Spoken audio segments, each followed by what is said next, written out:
जिस तरीके से देश की स्थिति रही, देश जिस तरफ चलता रहा, जिस तरफ बताते रहे, लोग मानते रहे। एक बड़ी विडंबना की बात है कि जब से देश आजाद हुआ तो क्या सुनते थे कि अकबर महान था, गौरी महान था, शाहजहां महान था। आपने यह इतिहास में पढ़ा होगा, कोई ऐसा नहीं है, इतिहास में पढ़ा होगा, क्योंकि इतिहास हमें गलत पढ़ाया गया। एक आक्रांताओं को, आतंकियों को, गुंडों को, दो पैसे के गुंडों को महान बताया गया। क्यों बताया गया कि जब से देश में कांग्रेस की सरकार बनी, उस सरकार ने, अगर एचआरडी मिनिस्टर का आप इतिहास उठा के देखेंगे तो एक ही वर्ग का एचआरडी मिनिस्टर बनता रहा। और जो महान थे, छत्रपति शिवाजी, महारानी लक्ष्मीबाई, अहिल्याबाई होलकर, महाराणा प्रताप, पृथ्वीराज चौहान, उन्हें इतिहास से गायब करते रहे।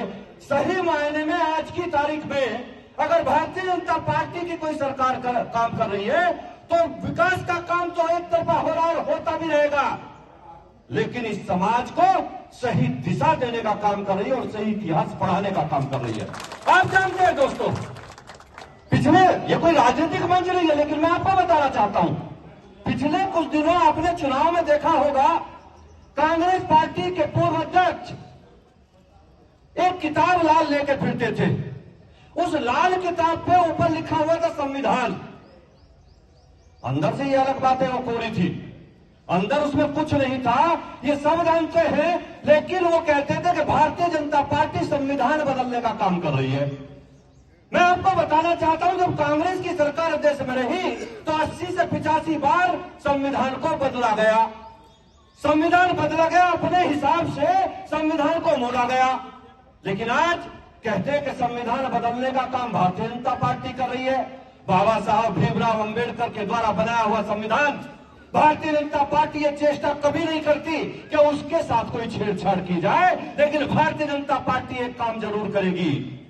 भारतीय जनता पार्टी संविधान नहीं, लेकिन इतिहास जरूर बदलेगी, और इतिहास में क्या होना चाहिए वो बता कर रहेगी।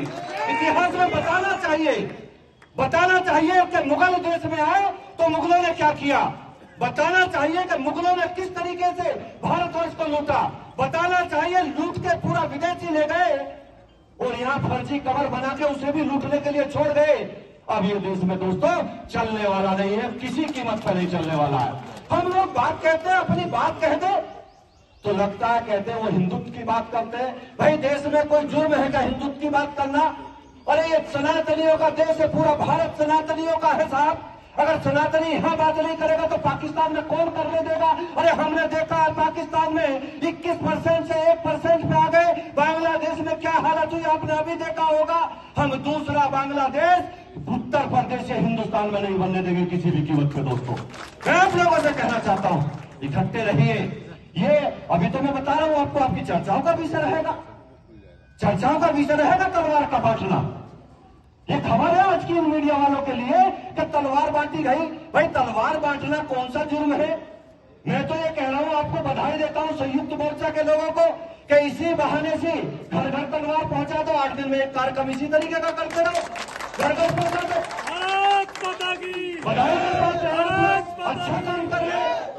तलवार तो हमारी पहचान नहीं है, तलवार का ना कोई लाइसेंस चाहिए ना कुछ चाहिए, हर घर पे तलवार पहुंचाओ, बांटो तलवार, इसमें क्या दिक्कत है?